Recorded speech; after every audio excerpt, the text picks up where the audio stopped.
আপনারা সকলেই অবগত আছেন, গত 5ই আগস্টে ছাত্র জনতার বিপ্লবের মাধ্যমে দীর্ঘ 15 বছর ধরে জগদ্দল পাথরের ন্যায় জাতির উপরে বসে থাকা স্বৈরশাসক অবৈধ প্রধানমন্ত্রী শেখ হাসিনা এই ছাত্র জনতার গণ অভ্যুত্থানে বিপ্লবের মধ্য দিয়ে পালিয়ে গিয়েছে। এটা নিঃসন্দেহে বাংলাদেশের রাজনৈতিক ইতিহাসে একটা অত্যন্ত গুরুত্বপূর্ণ অধ্যায়। আমরা যদি বাংলাদেশের রাজনৈতিক ইতিহাস খেয়াল করি, যে এর আগে যারা শাসক ছিল কখনোই বাংলাদেশের শাসক থাকাকালীন সময় কখনো পরবর্তী দেশে বা পার্শ্ববর্তী দেশে আশ্রয় দিয়েছে এমন ইতিহাস নেই। নিঃসন্দেহে এই ছাত্র জনতার বিপ্লব সকলের ক্ষেত্রে সকলের সমান অংশগ্রহণ ছিল। বিশেষত আমাদের ছাত্র নেতৃবৃন্দ এই আন্দোলনের নেতৃত্ব দিয়েছি, শুধু সিলেট না, গোটা বাংলাদেশের প্রতিটি গ্রামাঞ্চলে যদি আমরা বলতে পারি, দেশের প্রত্যেকটি বিশ্ববিদ্যালয়, বিভাগীয় শহর, জেলা শহর সহ প্রত্যেকটি যদি আমরা খেয়াল করে থাকি, দেখবেন যে জুলাইয়ের শেষের দিকে উপজেলা পর্যায়ে কিন্তু এই আন্দোলন বিস্তৃতি লাভ করেছে। আমাদের এখানে আন্দোলনের বিপ্লবকে সফল করতে আপনাদের সকলের স্বতঃস্ফূর্ত অংশগ্রহণ ছিল। বিশেষত শ্রমিক জনতা আমাদেরকে এই বিপ্লবে সফল করতে আর বিপ্লবের গণ অভ্যুত্থানকে সফল করতে সহযোগিতা করেছে। আর নিঃসন্দেহে আমাদের এই আন্দোলনকে বিশ্ববাসীর কাছে পাশাপাশি দেশবাসীর কাছে পৌঁছে দিতে আপনাদের সকলেরই সমান অংশগ্রহণ ছিল। নিঃসন্দেহে এটা প্রশংসার দাবিদার যে আমরা বলা হয়ে থাকে সাংবাদিকতাকে যে সমাজের অন্যতম একটা গুরুত্বপূর্ণ প্রতিচ্ছবি। হয়তো বা আপনাদের নানাবিধ সীমাবদ্ধতা থাকা সত্ত্বেও আপনারা হয়তো অংশগ্রহণ করতে পারেনি, যার যার জায়গা থেকে প্রকাশ করেছেন। আবার অত্যন্ত পরিতাপের বিষয়, আমরা বেশ কিছু সংবাদ মাধ্যম দেখেছি যেভাবে আমাদের আন্দোলনের সংবাদকে প্রকাশ করা উচিত ছিল তারা কিন্তু সেভাবে প্রকাশ করে নাই। এটা অত্যন্ত পরিতাপের বিষয়। এই হাউসগুলো ঢাকা থেকে যে অন্যান্য জায়গার নিউজগুলো যতটা সুন্দর করে কাভারেজ করেছে, আমাদের সিলেটের এই প্রিন্ট মিডিয়া বলেন বা ইলেকট্রিক মিডিয়া বলেন সেখানে সম গুরুত্ব পায় না। এটা আমাদের খুব ব্যথিত করেছে। আমাদের আন্দোলন বিপ্লব পরবর্তী আমাদের বেশ কিছু কার্যক্রম ছিল, প্রতিদিন আমাদের বিভিন্ন কার্যক্রম থাকছে। এই কার্যক্রম পরিচালনা করতে গিয়ে আমরা প্রায় বসছি যে আমাদের আন্দোলনকে ব্যবহার করছি, আন্দোলনের সাথে আমরা সম্পৃক্ত রয়েছে, আপনাদের সাথে বলবো। কিন্তু প্রতিনিয়ত প্রোগ্রামের ধরুন আমরা আপনাদেরকে সাথে টাইম ফিক্স করতে চাইলেও পারি না। তো গতকালকে আমাদের সপ্তাহব্যাপী রেজিস্ট্যান্স উইক ঘোষণা হয়েছে। তো তারই ধারাবাহিকতা আজকে আমাদের রোডম্যাপ কর্মসূচি ছিল।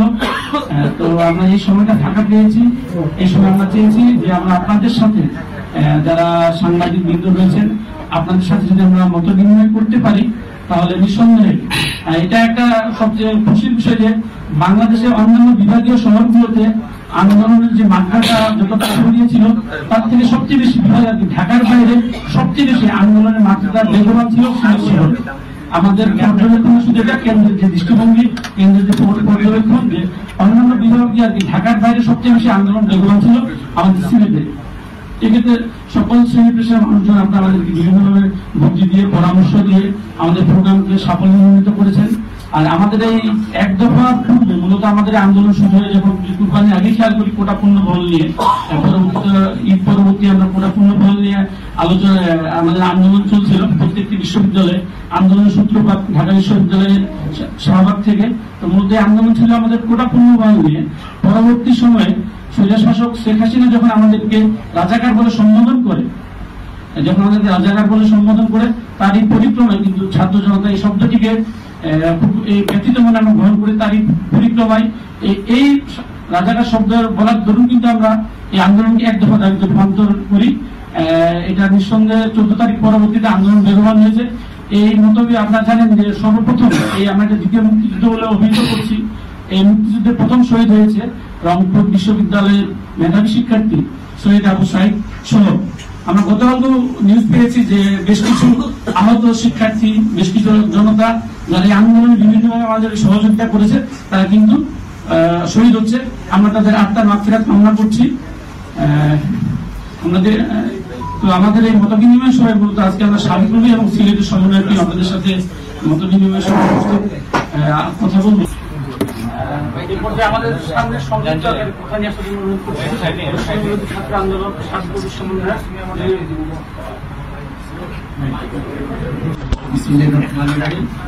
আমি মোহাম্মদ জহিরুল ইসলাম, সাধারণ বিজ্ঞান বিশ্ববিদ্যালয় সমন্বয়ক হিসেবে ঢাকাতে আছি। আমি শুরুতে শ্রদ্ধাভরে স্মরণ করছি সে সকল শহীদদের, সে সকল ভাইদের, সে সকল বোনদের যাদের আত্মত্যাগের বিনিময়ে আমরা আজ দীর্ঘ 17 বছর পরে এই স্বৈরাচারকে পতন করতে পেরেছি। আমরা দীর্ঘ 1 মাস আন্দোলন সংগ্রামের মধ্য দিয়ে আমরা এই স্বৈরাচারকে পতন করেছি। শুধু ছাত্রছাত্রী না, আমাদের পাশাপাশি ছিল সাধারণ জনগণ এবং যারা খেটে খাওয়া মানুষ, সবাই একসাথে আমরা এই স্বৈরাচারের পতন করেছি। এখন যেটা হয়েছে সেটা হলো আমরা এখন নতুন বাংলাদেশ বিনির্মাণের পথে আছি। ঠিক আছে, আপনারা যারা আছেন, আমরা এই নতুন বাংলাদেশ বিনির্মাণের পথে আমরা সমাজ বৈষম্যবিরোধী ছাত্র আন্দোলন বাংলাদেশ আপনাদের সহযোগিতা কামনা করি এবং আপনারা আগামীতে যেভাবে গত 17 বছর আপনারা আপনাদের মতামত প্রকাশ করতে পারেন নাই, আমরা আশা করব বাংলাদেশের বর্তমান সরকার, আমাদের সরকার ইনশাআল্লাহ এই প্রেসের এই সংবাদে ইনশাআল্লাহ তারা স্বাধীনতা নিশ্চিত করবে এবং আগামীতে আপনারা ইনশাআল্লাহ স্বাধীনভাবে আপনাদের মতামত প্রকাশ করতে পারবেন। আমি আর বক্তব্য দীর্ঘায়িত করবো না, আমাদের সময় রেখে এখানে আছেন, এনারা আমাদের বিস্তারিত তুলে ধরবেন। বক্তব্য এখানে শেষ করছি। ধন্যবাদ জহিরকে। এই পর্যায়ে সংক্ষিপ্ত কথা নিয়ে আসার জন্য অনুরোধ করছি বৈষম্যবিরোধী ছাত্র আন্দোলন বিপ্লবীর অন্যতম সমন্বয়ক হাফিজুর রহমান। সাংবাদিক ভাইরা, আপনারা জানেন 5 তারিখে ছাত্র জনতার গণভোটদানের মাধ্যমে পৃথিবীর শ্রেষ্ঠ কয়েকজন স্বৈরশাসকের মধ্যে একজন শেখ হাসিনাকে আমরা পদচ্যুত করেছি এবং সে দেশ থেকে পালিয়ে যেতে বাধ্য হয়েছে। তো আমরা এখন লক্ষ্য করছি বিভিন্ন কুচক্রী মহল এবং বিভিন্ন সংগঠন, উগ্রপন্থী সংগঠন আমাদের হিন্দু ভাইদেরকে এখন মাঠে নামিয়ে আমাদের এই সরকারকে তারা চাচ্ছে বিতর্কিত করতে। এবং আমরা দেখছি বিভিন্ন ধরনের গুজব অনলাইনে তারা ছড়িয়ে দিচ্ছে এবং বিশেষ করে আমরা দেখছি যে টুইটারে অনেকগুলো 2022 সালের বিভিন্ন মন্দির ভাঙ্গা এবং আরো অনেক আগের অনেক কিছু এখন তারা পাবলিশ করতেছে। তো আমরা, আপনার সাংবাদিক ভাইয়েরা আমাদের আন্দোলনের প্রথম থেকে আপনারা অনেক সহযোগিতা করেছেন। বিশেষ করে আপনাদের সিলেটের সম্ভবত জালালাবাদের একজন সাংবাদিক আব্দুর রাব্বাই, উনি কিন্তু পুলিশের গুলিতে আহত হয়েছে, নিহত হয়েছেন। তো আমরা ওনাকে শ্রদ্ধা করে স্মরণ করছি। তো আপনাদের এই আত্মত্যাগ আমরা কখনো ভুলবো না। বিশেষ করে ছাত্র সমাজ আপনাদের কাছে কৃতজ্ঞ থাকবে। তা আমরা চাচ্ছি আপনাদের সহযোগিতা যেন সবসময় থাকে এবং আমাদের সরকার আপনাদের বাক স্বাধীনতা ইনশাআল্লাহ নিশ্চিত করবে। ধন্যবাদ। আমাদের এই ছাত্র জনতার বিপ্লবের অন্যতম স্থান ছিল চুয়াট্টা। প্রথম দিকে আমাদের আন্দোলন বিপ্লবের গেট থেকে পরিচালিত হতো, পরবর্তীতে আন্দোলন যখন দুর্বার গতিতে এগিয়ে যায়, যখন এখানে গণমানুষের সম্পৃক্ততা বেড়ে যায়, সিলেটের সকল অঞ্চলের মানুষ যখন আমাদের আন্দোলনের সাথে স্বাধীনভাবে অংশগ্রহণ শুরু করে, তখন কিন্তু চুয়াট্টা এবং আমার বঙ্গবন্ধু কর্মসূচি দিই। তো আপনারা জানেন ছাত্র জনতার অভ্যর্থন পরবর্তী সময়ে শিক্ষার্থীদের দাবির প্রেক্ষিতে আমরা চুয়াট্টাকে বিজয় যুদ্ধ ঘোষণা করেছি। যদিও প্রেসিডেন্ট ছিল, সেটা আজকে আমি আপনাদের সম্মুখে দাবি পুনরায় ঘোষণা করছি চুয়াট্টাকে বিজয় চত্বর হিসেবে। এই পর্যায়ে আমাদের সম্মুখে সংক্ষিপ্ত কথা নিয়ে আসার জন্য অনুরোধ করছি বৈষম্যবিরোধী ছাত্র আন্দোলনের সহসমন্বয়ক ফয়সাল হোসেনকে।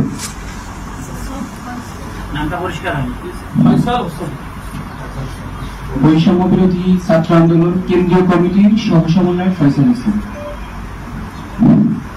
অসংখ্য ধন্যবাদ প্রিয় সাংবাদিক বন্ধুগণ। আমি সর্বপ্রথম স্মরণ করছি আমাদের সাংবাদিক শহীদ আবুতার আব্বাইকে, পাশাপাশি স্মরণ করছি শাহজালাল বিজ্ঞান ও প্রযুক্তি বিশ্ববিদ্যালয়ের শহীদ রুদ্রসেন সহ সারা বাংলাদেশের আমাদের যে সকল শহীদের রক্তের বিনিময়ে আমরা পৃথিবীর শ্রেষ্ঠ কালফিট স্বৈরাচার শেখ হাসিনাকে পদত্যাগ করতে বাধ্য করেছি এবং আজকে এখানে এসে আমরা কথা বলতে পারছি। আজ থেকে সপ্তাহখানেক আগেও আপনারা এই শেখ হাসিনাকে শুধু শেখ হাসিনার নামটাও বলতে সাহস করেন নাই। শেখ হাসিনার নাম বলার আগে অনেকবার অনেকে নমনীয় হয়ে অনেকটা ঈশ্বরের সামনে তার চাকররা থাকে, তারা যেভাবে পূজা করে থাকে সেই পূজার মতো করে তাকে মাননীয় এইটা সেটা আপনারা বলেছেন, আপনারা তোষামত করেছেন। প্রিয় সাংবাদিক বন্ধুগণ, আপনাদের করার থেকে দেওয়া হয়েছে আমরা জানি। আপনারা মুক্তভাবে স্বাধীনভাবে একটা রিপোর্ট প্রকাশ করতে পারেন নাই।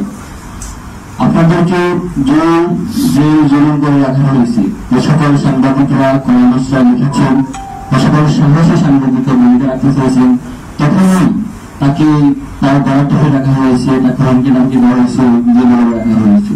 আমরা প্রত্যেকটি এই অন্যায় কর্মকাণ্ডের তীব্র নিন্দা জানাচ্ছি এবং ইনশাআল্লাহ আমাদের যে বিপ্লবী সরকার প্রতিষ্ঠিত হয়েছে সেই সরকার প্রত্যেকটি এই অন্যায় কর্মকাণ্ডের বিচার করবে। সেই সাংবাদিক বন্ধুগণ, আপনারা জানেন যদি আমরা একটি বিপ্লব প্রতিষ্ঠা করতে পেরেছি, একটি গণ-অভ্যুত্থান, একটি সফল গণ-অভ্যুত্থানের পরিচালিত করেছি, যে গণ-অভ্যুত্থানের ক্যাপ্টেন যোগ্য ছাত্র সমাজ, কিন্তু তার ভূমিকা রেখেছে এই দেশের প্রত্যেক শ্রেণী সমাজের মানুষ। সেখানে সাংবাদিক, বুদ্ধিজীবী সহ স্কুলগামী যে নবম দশম শ্রেণীর স্টুডেন্টরা ছিল তাদের অবদান রয়েছে। কৃষকরা মাঠে নেমেছে, গুলি খেয়েছে। আমার কাছে মনে হচ্ছে, আমার কাছে সঠিক কোনো ডেটা আসলে আমি রাখেন, আমি দুঃখিত, আমার কাছে মনে হচ্ছে ছাত্র অবস্থায় জনতার গুলি আর বেশি লেগেছে। সুতরাং ছাত্ররা বুঝবে সেখানে ক্যাপ্টেন ছিল, নেতা ছিল। আমি এই অবদান শুধুমাত্র ছাত্রদেরকে নিতে রাখি না। সাংবাদিক বন্ধুগণ, আপনারা জানেন অনেকে বলতেছে প্রতি বিপ্লব হতে পারে। আমি বলবো প্রতি বিপ্লব হওয়ার যদি তারা ব্যর্থ চেষ্টা এবং সুইসাইডাল করে চেষ্টা করতে পারে তবে তারা সফল হয় না।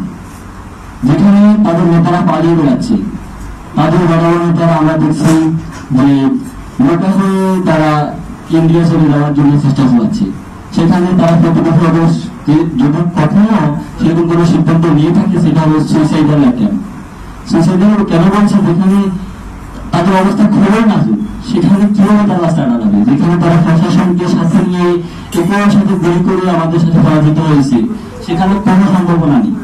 তবে যদি তারা কোনো চেষ্টা প্রচেষ্টা চালায়, কুশক্তি মহল, আমাদের যে জনগণের গণ-অভ্যুত্থানের যে সরকার, সেখানে আমরা লক্ষ্য করছি তারা আমাদের যে হিন্দু ভাই, আপনারা জানেন এই বাংলাদেশ হিন্দু, মুসলমান, খ্রিস্টান, বৌদ্ধ সকলের একটা বাংলাদেশ। সেই বাংলাদেশ, এই বাংলাদেশে তারা চাইলেও কখনো এই হিন্দু মুসলমান সম্পৃক্তি নষ্ট করতে পারবে না।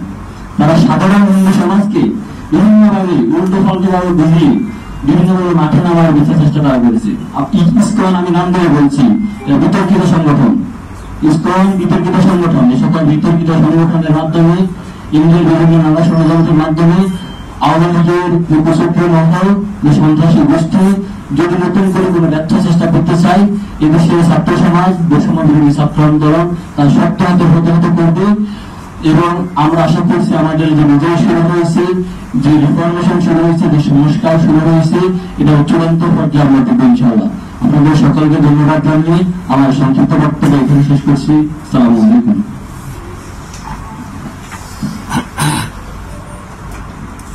সাংবাদিক ভাইরা, আপনারা জানেন আজকে আমরা দুপুরের দিকে একটা প্রেস বিজ্ঞপ্তি দিয়েছি যে সিলেট সিটি কর্পোরেশনের মেয়র শহীদের পদত্যাগের বিষয়টা।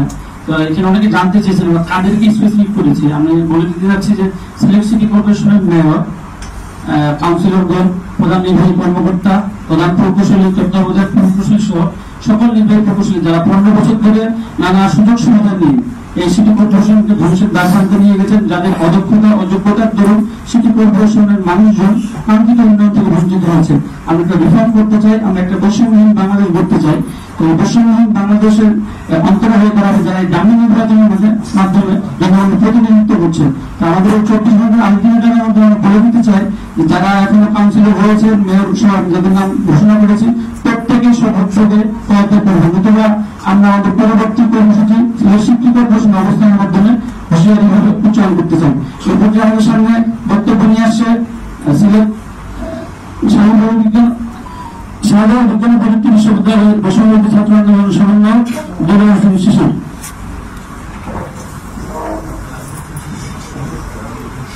ধন্যবাদ। আসসালামু আলাইকুম ওয়া রাহমাতুল্লাহ। জনগণের আয়না, সাংবাদিকবৃন্দ, উপস্থিত সিলেটের অন্যতম সাংবাদিকবৃন্দ, আমাদের বৈষম্য বিরোধী ছাত্র আন্দোলনের নেতৃবৃন্দ, সবার প্রতি আমার অন্তরের অন্তঃস্থল থেকে জানাচ্ছি সালাম এবং বিজয়ের বিপ্লবী শুভেচ্ছা। আমি একদম টু দ্য পয়েন্ট কয়েকটি কথা বলতে চাই। আমাদের প্রধান সমন্বয়ক সিলেটের এবং কেন্দ্রীয় সমন্বয়ক আসিফুল্লাহ আলী ভাই আছেন, উনি কথা বলবেন। আমি প্রথমেই কৃতজ্ঞতা জ্ঞাপন করতে চাই সিলেটের সকল স্তরের সাধারণ জনগণকে। আমরা দীর্ঘ 1 মাসের বেশি আন্দোলন করছি, আজকে সহ আমরা এই আন্দোলন করতে গিয়ে দেখেছি সিলেটের সব ধরনের সাধারণ মানুষ কিভাবে আমাদেরকে সাহায্য করেছে। তারা আমাদেরকে যখন আমরা অ্যাটাক হয়েছি বাসার উপর থেকে লাঠি ফেলে আমাদেরকে সাহায্য করেছে, পানির বোতল কিনে আমাদেরকে সাহায্য করেছে। সর্বশেষ 3 তারিখে যখন আমরা ছাত্রলীগের গুন্ডাদের দ্বারা আমরা আক্রান্ত হয়েছি, আমরা বিভিন্ন জায়গায় লুকিয়ে থাকতে হয়েছে আমাদেরকে, তখন তারা আমাদেরকে খাবার দিয়ে সাহায্য করেছে। আমি দেখেছি একজন সম্ভবত উনি অটোওয়ালা, উনি ওনার অটোর মধ্যে বেশ 50 প্যাকেটের মতো খিচুড়ি রান্না করে নিয়ে এসেছেন, শুধু খিচুড়ি। মানুষের ভালোবাসা বুঝতে পারেন, যখন আশপাশে ছাত্রলীগের গুন্ডারা অস্ত্র হাতে আমাদেরকে তাড়া করে বেড়াচ্ছে, এর মধ্যে উনি খিচুড়ি নিয়েছেন। এত ক্ষুধা লেগেছিল তখন। আলহামদুলিল্লাহ, আমরা আল্লাহ তাআলার কাছে কৃতজ্ঞতা জ্ঞাপন করছি। আমি তাকে চিনি না, তার মতো যারা বিভিন্ন জায়গায় আমাদেরকে সাহায্য করেছে, আমরা আল্লাহ তাআলার কাছে তাদের জন্য উত্তম প্রতিদান কামনা করছি। এরপরে আমি যেটা বলতে চাই, মাইনরিটি এবং মেজরিটি ইস্যু নিয়ে, যেটা নিয়ে এখন কথা হচ্ছে, আমরা স্পষ্টভাবে দায়িত্বহীনভাবে বলতে চাই, এদেশে কোনো মাইনরিটি কোনো মেজরিটি নাই। এদেশে সবাই সাধারণ জনতা। এদেশে হিন্দু, মুসলিম, বৌদ্ধ, খ্রিস্টান সহ যত ধর্ম বর্ণ গোষ্ঠী আছে, আমরা সবাই বাঙালি। বাংলাদেশী হচ্ছে আমাদের পরিচয়। এখানে কোনো মেজরিটি মাইনরিটি নেই, কোনো মেজরিটি মাইনরিটি ইস্যু থাকবে না। এখানে যদি কোনো গোষ্ঠী এই ধরনের পরিচয় নিয়ে বিশৃঙ্খলা তৈরি করতে আসে, তাহলে তাদেরকে আমরা শুধুমাত্র বিশৃঙ্খলাকারী বলবো। আমরা জানি এদেশের আমাদের সাথেই তো সাবিপ্রবিতে আমাদের যে ভাইটি শাহাদাত বরণ করেছে, সে ভাইটির নাম রুদ্র সেন। তাহলে এখানে হিন্দু, বৌদ্ধ, খ্রিস্টান সকলে মিলে তো আমরা আন্দোলন করেছি। এই আন্দোলনের ভাগিদার সবাই। এই দেশ যে আজকে একটা গণতান্ত্রিক দেশ হতে যাচ্ছে, একটা রিফরমেশন হতে যাচ্ছে, এটা সুফল সবাই পাবে।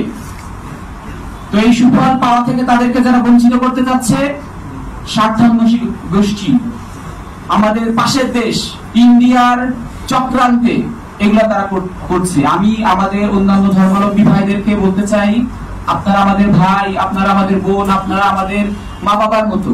আমরা আপনাদের উপর আক্রমণ করতে পারি না। কোন ছাত্র, কোন জনতা, কোন সাধারণ মুসলিম কোনোভাবেই পারে না অন্য ধর্মাবলম্বীর উপরে আক্রমণ করতে। যারা করছে তারা দুষ্কৃতকারী। আমরা এটা তীব্র নিন্দা জানাই বৈষম্য বিরোধী ছাত্র আন্দোলনের পক্ষ থেকে। আপনাদের যে কোনো প্রয়োজন হলে, আমরা আন্দোলন শেষ করে বিকাল 5টায় যখন আমরা বিজয় মিছিল শেষ করে আমরা প্রথম কোথায় গিয়েছি আপনারা খোঁজ নিলে জানতে পারবেন। আমরা শাহজালাল বিশ্ববিদ্যালয়ের পাশে হিন্দু ধর্মাবলম্বী ভাইদের এলাকায় যে আমরা মসজিদের মিনারে আমরা নিজে থেকে ঘোষণা দিয়েছি যে আমাদের প্রত্যেকটা হিন্দু বৌদ্ধ ভাইদের যে তাদের যে উপাসনালয় আছে, তাদের বাড়িঘর আছে, এটা রক্ষা করার দায়িত্ব আমাদের। আমরা নিজেরা পাহারা দিয়েছি রাত জেগে। তারপরে যখন এই ধরনের ব্লেম আসে, সারা দেশে আপনারা দেখেছেন বিভিন্ন ধর্ম বর্ণ মাদ্রাসা ছাত্ররা এখানে হচ্ছে মন্দির পাহারা দিয়েছে। এই ধরনের সম্প্রীতি আপনি অন্য কোনো দেশে দেখাতে পারবেন? ভারতে এরকম একটা দেখাতে পারবেন যে মসজিদ পাহারা দিয়েছে হিন্দুরা? আমি জানি না, যদি থাকে আমরা সাধুবাদ জানাই, না থাকলে আমাদের কাছে তাদেরকে আমরা শিক্ষা দিতে বলবো। বাংলাদেশে বিশৃঙ্খলা করতে আসলে আমরা কাউকে ছেড়ে দিব না। আমাদের সরকার এদেশের প্রত্যেকটা সেক্টর ধরে ধরে রিফরমেশন করবে। আমরা বলে দিতে চাই, এটা সরকার শুধুমাত্র 17 জন 17 জনের সরকার নয়।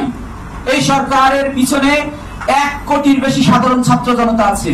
যদি আপনারা ভেবে থাকেন 14 জন মানুষ আছে বলে আপনারা যে কোনো সময় খুঁজে সরকার উড়াই দিবেন, আমি আপনাদেরকে সাবধান করে বলতে চাই, ভুলেও ভাববেন না যে এই ছাত্র জনতা এই জগদ্দল পাথরকে সরিয়ে দিতে পেরেছে। সেই ছাত্র জনতা যদি সরকারের পিছনে দাঁড়ায়, সরকারকে হটানোর কথা, প্রতি বিপ্লবের কথা দুঃস্বপ্নেও আপনারা কল্পনা করবেন। এটা আপনাদের জীবনের সবচেয়ে বড় ভুল। আমাদের ফয়সাল বলেছে এটা সুইসাইডাল অ্যাটেম্প্ট। সবশেষে আমি এরপরে যেটা বলতে চাই, সাংবাদিক বৃন্দের জন্য, আমাদের সাংবাদিক একজন তো নিহত হয়েছে। জি আমি সেখানে আসছি। এখন আমি সাংবাদিক বৃন্দের জন্য যেটা বলতে চাই, আমাদের সিলেটে আবু তোরাব ভাই সহ সারা বাংলাদেশে অসংখ্য সাংবাদিক ভাই মৃত্যুবরণ করেছে।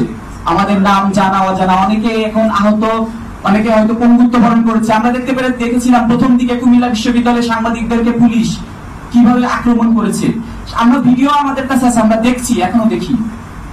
তো আপনারা দেখেন অনেক সাংবাদিক আছে। আমি দুঃখ ভারাক্রান্ত জায়গায় বলতে চাই, ফয়সাল বলেছে 5 আটা কলমের মতো করে তারা রিপোর্ট লিখতেন। সেই প্রোগ্রাম কি করেছে? আমরা বলতে চাই আজ থেকে প্রত্যেকটা সাংবাদিকের কলম চলবে সত্যের জন্য। আমরা এখানে যারা আছি, সারা বাংলাদেশের দেশে যে ছাত্র জনতা সরকারের প্রতিনিধিত্ব করছে, আপনারা আমাদের বিরুদ্ধে লিখবেন যদি আমরা একটা ভুল করি। আপনারা আমাদের আইনা, আপনারা যদি আমাদের ভুলগুলো দেখাই না দেন, হয়তো আগামী দিনে এখান থেকে যদি কেউ ন্যাশনাল পর্যায়ের লিডার হয় তারা হবে অসৎ। আর আপনারা যদি আমাদের পাশে দাঁড়ান, এখন থেকে ছোট ছোট ভুলগুলা দেখাই দেন, যদি সেটা লেখার মতো হয় লিখবেন, যদি সেটা সরাসরি বলার মতো হয় বলবেন, আমাদেরকে যদি আপনি সাবধান করে দেন এখান থেকে সৎ, দক্ষ এবং ন্যাশনাল লিডার বের হবে, আমি আপনাদেরকে কথা দিতে পারি, আস্থা রাখতে বলতে পারি। তো আমরা আপনাদের জন্য সমবেদনা জানাই, আপনাদের প্রতি আমাদের খুব বড় ভালোবাসা। আপনাদের স্বপ্রণোদিত এইভাবে যদি আপনারা সাপোর্ট না করতেন, দেশে বিদেশে যদি এগুলো ছড়ায় না দিতেন, হয়তো আমাদের আন্দোলন সারা দেশের কাছে, সারা বিশ্বের কাছে পৌঁছাতো না।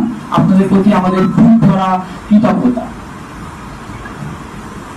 এবং আপনাদের আগামী দিনে এই সরকারের ভালো দিকগুলো আপনারা যেভাবে তুলে ধরবেন, মন্দ দিকগুলো সেভাবে তুলে ধরবেন, আমাদের সাথে কাজ করবেন, এই প্রত্যাশা আমরা রাখছি। আপনাদের সবার জন্য শুভকামনা। সর্বশেষ ছাত্র বন্ধুদের কাছে আমরা মেসেজ দিতে চাই, এই আন্দোলন আমরা করেছি, আমাদের এখনো ঘরে বসে থাকার সুযোগ নেই। আগামী দিনেও এখনো সেক্টরে যে দুর্নীতি আছে এগুলোর বিরুদ্ধে আমাদের আন্দোলন চলবে। ছাত্র এবং জনতা প্রত্যেকটা ওয়ার্ডে, প্রত্যেকটা থানায়, জেলায় উপজেলায় আমরা এই ছাত্র জনতা মিলে ওইখানকার দুর্নীতিগ্রস্ত মানুষদেরকে প্রথমে সাবধান করব, যদি তারা না শুনে তাহলে প্রতিহত করব। এই বলে আবারও সবাইকে বিপ্লবী সালাম জানিয়ে, সবার জন্য শুভকামনা জানিয়ে আমি আমার বক্তব্য শেষ করছি। আসসালামু আলাইকুম ওয়া রাহমাতুল্লাহ।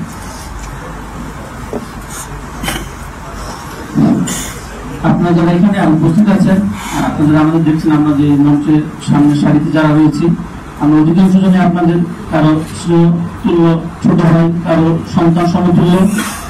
তো নিঃসন্দেহে আমরা বিশ্ববিদ্যালয়ের পূর্ব শিক্ষার্থী হিসেবে আমাদের জানার জায়গাটা, বোঝার জায়গাটা স্বল্পতা রয়েছে। আপনারা যারা আছেন, সুবিজন রয়েছেন, বিশিষ্ট জনেরা রয়েছেন, সিনিয়র সিটিজেন রয়েছেন, তারা আপনারা আমাদেরকে অতীতের নেই, আমাদের প্রত্যাশা থাকবে শুধু আমাদেরকে না, আমাদের সরকারকে বুদ্ধি দিয়ে, পরামর্শ দিয়ে সহযোগিতা করবেন। একটা বিষয় খেয়াল করলে দেখবেন যে স্বাধীনতা পরবর্তী সময়ে এখন পর্যন্ত মনে হয় আমরা এমন কোন প্রধানমন্ত্রী পাবো না যিনি কিনা পরিবারতন্ত্রের বাইরে থেকে এসেছেন। আমরা এমন একটি বৈষম্যহীন বাংলাদেশ বিনির্মাণ করতে চাই, যে বাংলাদেশে জাত, ধর্ম, বর্ণ, গোত্র নির্বিশেষে সকলের সমান অধিকার আমরা নিশ্চিত করতে চাই। যে কোনো ছোট জাতের হোক, উচ্চ শ্রেণী হোক, এখানে কোনো ভেদাভেদ থাকবে না। প্রত্যেক পরিবার থেকেই প্রত্যেক ব্যক্তি, আমাদেরকে কখনো এমন মনে হয় যে গ্রামাঞ্চলে যেসব শিক্ষার্থীরা বসবাস করে, কেউ কি বাংলাদেশের প্রধানমন্ত্রী হওয়ার স্বপ্ন দেখতে পারে? কখনোই না। এখন হয়তো পারে আমাদের এই বিপ্লবের মধ্য দিয়ে হয়তো তারা এই বার্তাটা পেয়েছেন যে আমার দ্বারা সম্ভব আগামী দিনের প্রধানমন্ত্রী হওয়া। আমরা ঠিক এই বার্তাটা সকলের কাছে পৌঁছে দিতে চাই যে বাংলাদেশের সমাজটা হবে শ্রেণীবিহীন সমাজ, এখানে সকলের সমান সুযোগ সুবিধা আমরা নিশ্চিত করতে চাই। পাশাপাশি আমরা জানি একটা সরকারের বিভিন্ন উইং রয়েছে, এগুলোকে দুর্নীতিমুক্ত করার জন্য আমাদের প্রত্যেকেরই সক্রিয় অংশগ্রহণ লাগবে। আমি যদি নিজে সৎ না হয়ে অন্যদিকে কিন্তু সৎভাবে পরিচালনা করতে পারবো না। সেক্ষেত্রে আমাদের এই তত্ত্বাবধায়ক সরকারকে ইংরেজি সরকার কাজ করে যাচ্ছে, আমাদের যে উপদেষ্টা মন্ডলী রয়েছে প্রত্যেকেই চেষ্টা করে যাচ্ছে একটা এমন বাংলাদেশ বিনির্মাণ করতে যেখানে থাকবে না ঘুষ, থাকবে না, যেখানে জবাবদিহিতামূলক সরকার স্থাপন করতে চাই। এক্ষেত্রে আমরা রাষ্ট্রের যে প্রত্যেকটি অর্গান রয়েছে সেখানে আমরা কাজ করছি। রাষ্ট্রীয় সেবারতা এবং সেবার বইটার মতো দাস এবং ফরুক যেন সম্পর্ক না থাকে, আমরা এটা দূর করতে চাই। এক্ষেত্রে আপনাদের পরামর্শ আমাদের ক্ষেত্রে সহযোগিতা করবে। আপনি দেখতে পাবেন অতীত থেকে স্বাধীনতা পরবর্তী থেকে অদ্যাবধি পর্যন্ত যারা নেতা হয়েছে, যারা মন্ত্রী হয়েছে, যারা এমপি হয়েছে, যারা উপজেলা চেয়ারম্যান হয়েছে, প্রত্যেকেই কিন্তু কোটি কোটি টাকার মালিক হয়েছে, নিঃসন্দেহে অবৈধ টাকার মালিক। আপনি আমি সকলেই জানি, বিশেষত সাংবাদিক আরো ভালো মতো বিশদভাবেই জানি, কিন্তু আপনার জানা সত্ত্বেও তাদের অসৎ উপার্জিত টাকা বা তাদের অর্থবিত্ত বৈধ অবৈধ টাকা নিয়ে কখনো আপনি সংবাদ প্রকাশ করেন না। যে ক্ষেত্রে সেটা আমাদের সরকারের যে হোক না কেন, আমরা যারা আছি প্রত্যেক অর্গানের বিষয় এখন থেকে আমরা ঘোষণা দিয়ে বলতে চাই, এখন থেকে আপনার স্বাধীন সাংবাদিকতা শুরু করবেন। আপনাদেরকে কাউকে পরোয়া করার সুযোগ নেই। আপনার এমন ভাবে সাংবাদিকতা করবেন যে সাংবাদিকতার মাধ্যমে বাংলাদেশের প্রত্যেকটি মানুষ উপকৃত হয়, সঠিক তথ্য জানতে পারে। এমন আবার নিউজ করবেন না যেটার মাধ্যমে গুজব রটায়। আপনাদের প্রতি আহ্বান থাকবে আমাদের এই অন্তর্বর্তীকালীন সরকারকে আপনারা প্রত্যেকের জায়গা থেকে সহযোগিতা করবেন। পাশাপাশি যারা চেষ্টা করছে, যেসব দুষ্কৃতিকারীরা চেষ্টা করছে সরকারকে আনস্টেবল করার জন্য, আমরা তাদেরকে কঠোর হুঁশিয়ারি দিয়ে বলে দিতে চাই, এই সরকারের সাথে কোটি কোটি ছাত্র জনতা রয়েছে, তারা চাইলেও যেখানে আমরা শেখ হাসিনার মতো স্বৈরশাসককে হটাতে পেরেছি তাদেরকে, দুষ্কৃতিকারীদেরকে বাংলাদেশ থেকে, এসব ইন্ডিয়ান দালালদেরকে বাংলাদেশ থেকে বের করে দিতে আমরা কালক্ষেপণ করবো না। এ পর্যায়ে আপনাদের সামনে এই পর্যায়ে আমাদের সাথে কথা নিয়ে আসছে বৈষম্যবিরোধী ছাত্র আন্দোলনের কেন্দ্রীয় সমন্বয়ক আসাদুল্লাহ গালিব।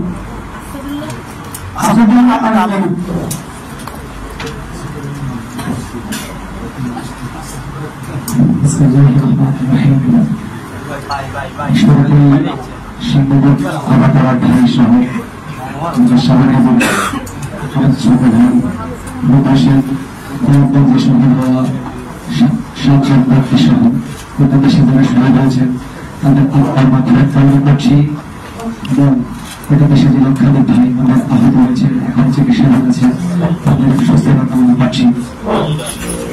আজকে আমাদের এই সংবাদ সম্মেলন আমরা শুরুতেই বলেছি যে আমরা সাংবাদিক ভাবের সাথে বসতে চাই, যেহেতু আমাদের বক্তব্যের আত্মার যন্ত্র বাংলাদেশের সর্বতন্ত্র স্বাধীন ছিল, তারা প্রয়োজন ছিল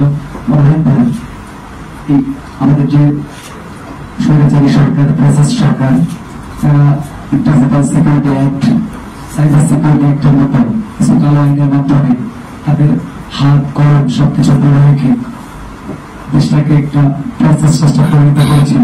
সেখান থেকে এখন যেহেতু বেরিয়ে আসছে, সেই আইনগুলোকে আমাদের সরকার হয়তো অল্প শীঘ্রই পরিবর্তন করবে। আমাদের সরকার আমাদের সাথে যখন কথা হয়েছে তারা আশ্বাস দিয়েছে এবং তারা বলেছে এই সকল আইন পর্যালোচনা করে আবার নতুন করে আইন করা হবে। তো আমরা আপনাদের কাছে সহযোগিতা চাই, সেই সহযোগিতার জন্যই আজকে আমরা এখানে বসেছি। আমাদের যে সরকার গঠন করা হয়েছে, এই সরকার বাংলাদেশ বিনির্মাণের জন্য কাজ শুরু করেছে। এই সরকারের সাথে আমরা ছাত্ররা আছি, জনতারা আছে। শিশু বলেছে যে 1 কোটি ছাত্র আছে, আমি বলবো সাথে 1 কোটি ছাত্র না, 18 কোটি মানুষই এই সরকারের সঙ্গে আছে। কারণ আমাদের আন্দোলনে সর্বশেষ পর্যায়ে গিয়ে আপনারা দেখবেন যে কৃষক, শ্রমিক, নিয়মিত মানুষ সবাই সঙ্গে জড়িত ছিল। আমরা দেখেছি ঘর থেকে আমাদের আন্দোলনে যুক্ত হয়েছে, একটা শিশু আমাদের আন্দোলনে যুক্ত হয়েছে। তো এখানে 1 কোটি বা 2 কোটি বলার সুযোগ নাই। এই সরকার যে গঠন হয়েছে 18 কোটি মানুষের আশা আকাঙ্ক্ষার উপভোক্তি বলে গঠন হয়েছে। আমরা বিশ্বাস করি আমরা ছাত্র জনতা মাঠে আছি, মাঠে থেকে এই সরকারকে সহযোগিতার মধ্য দিয়ে আগামী একটা নতুন বাংলাদেশ নির্মাণ করতে পারবো। আমরা আপনাদের সহযোগিতা চাই এবং আপনাদেরকে আশ্বস্ত করতে চাই আগামীতে কখনোই আর সাংবাদিকদের উপর যে নিপীড়ন নির্যাতন চালানো হয়েছে, তাদের হাত, তাদের কলম, তাদের ক্যামেরা যেভাবে বন্ধ করে রাখা হয়েছিল, আগামীতে এই সুযোগগুলো আর থাকবে না। আপনারা স্বাধীনভাবে কাজ করবেন। আপনারা ইতিমধ্যে আমাদের অনেকেই বলছেন যে মাইনরিটি একটা ইস্যু, আমরা স্পষ্ট করছি আমরা একটা সম্প্রীতির বাংলাদেশ চাই। এই বাংলাদেশে কোনো মাইনরিটি বলে কিছু থাকবে না। আমরা সবাই বাঙালি হিসাবে আমরা সমতার ভিত্তিতে এই দেশে সহাবস্থান করব। এখানে কোনো মাইনরিটি বলে কিছু নেই। কেউ যদি এই মাইনরিটি শব্দ ব্যবহার করে কিংবা আমাদের যারা হিন্দু ধর্মাবলম্বী সহ আরো ক্ষুদ্র গোষ্ঠী সহ যারা আছে তাদেরকে যদি উস্কে দিয়ে এদেশে বিশৃঙ্খলা সৃষ্টি করতে চায়, আমরা স্পষ্ট করে বলছি তাদের আমরা শক্ত হাতে মোকাবিলা করবো। যে ছাত্র জনতা আওয়ামী ফ্যাসিস্টের মতো এমন একটা ফ্যাসিস্টকে বিদায় করতে পেরেছে, তাদের জন্য এই ষড়যন্ত্রকারীদেরকে মোকাবিলা করা কঠিন কিছু হবে। আমি আর আজকে নতুন কিছু বলার জন্য এসেছিলাম। আপনারা এর আগে স্বাধীনভাবে কাজ করতে পারেন নাই, এখন আপনারা স্বাধীনভাবে কাজ করেন। ভারতে আমরা দেখছি মাইনরিটি ইস্যুকে কেন্দ্র করে তারা আমাদের বিরুদ্ধে অনেক মিথ্যাচার করছে, আন্তর্জাতিক মিডিয়াগুলোতে তারা তুলে ধরার চেষ্টা করছে অনেক মিথ্যাচার। তো আপনাদের আমরা সহযোগিতা চাই আন্তর্জাতিক মিডিয়াগুলোতে যাতে বাংলাদেশের যে বাস্তবতা সেগুলো তুলে নেওয়া হয়। আপনারা সকলেই জানেন আমাদের এখানে যারা আছে তারা ইতিমধ্যে পরিষ্কার করেছে এদেশের মুসলিম জনতা সহকারে সকলে মিলে হিন্দু, বৌদ্ধ, খ্রিস্টান তাদের যে ধর্মীয় উপাসনালয় আছে আমরা এখন পর্যন্ত পাহারা দিচ্ছি। আজকে রাতেও আমাদের প্রত্যেকটা মন্দিরে একটা করে টিম গঠন করা হয়ে গেছে যাতে করে নিরাপত্তা নিশ্চিত করা হয়। এবং আমরা হিন্দু বৌদ্ধ যে ঐক্য পরিষদ আছে তাদের সাথে আলোচনা করেছি। এছাড়া আরো যে হিন্দু বৌদ্ধ সংগঠনের যে আমাদের সম্প্রদায় আছে তাদের সাথে আমরা আলোচনা করেছি, তাদেরকে আশ্বস্ত করেছি, তারা আশ্বস্ত হয়েছে, তারা আমাদেরকে বলেছে তারা এই আন্দোলনে আমাদের সাথে যুক্ত ছিল। যে অন্তর্বর্তীকালীন সরকার গঠন হয়েছে, এই সরকার যেহেতু তারা আমাদের সাথে অংশগ্রহণ করেছিল, এই সরকার তাদের সরকার, তারা এটা বলেছে এবং তারা এই দুষ্কৃতিকারীদের সাথে নেই। এরপরেও কিছু সাধারণ মানুষ কিছু দুষ্কৃতিকারীর মোটিভেশন হয়তো বিভ্রান্ত হচ্ছে। এক্ষেত্রে আমরা আপনাদের সহযোগিতা চাচ্ছি, আপনারা এই সঠিক তুলে ধরবেন। যে আমরা আমাদের দেশে সকল নিরাপত্তার জন্য কাজ করছি, আমাদের সরকার সকলের নিরাপত্তার জন্য কাজ করছে। যেখানে অন্যায় হোক না কেন, যেখানে অবিচার হোক না কেন, সেখানেই ছাত্র জনতা মিলে আমরা প্রতিরোধ করে করবো। এছাড়া প্রত্যেকটা মানুষের নিরাপত্তা নিশ্চিত করবো। আমরা একটা বৈষম্যহীন ইনসাফের বাংলাদেশ চাই। সেই বাংলাদেশের প্রতিষ্ঠান আগ্রহ পর্যন্ত আমরা রাস্তাতে থাকবো। আমি এই বলে আমার বক্তব্য শেষ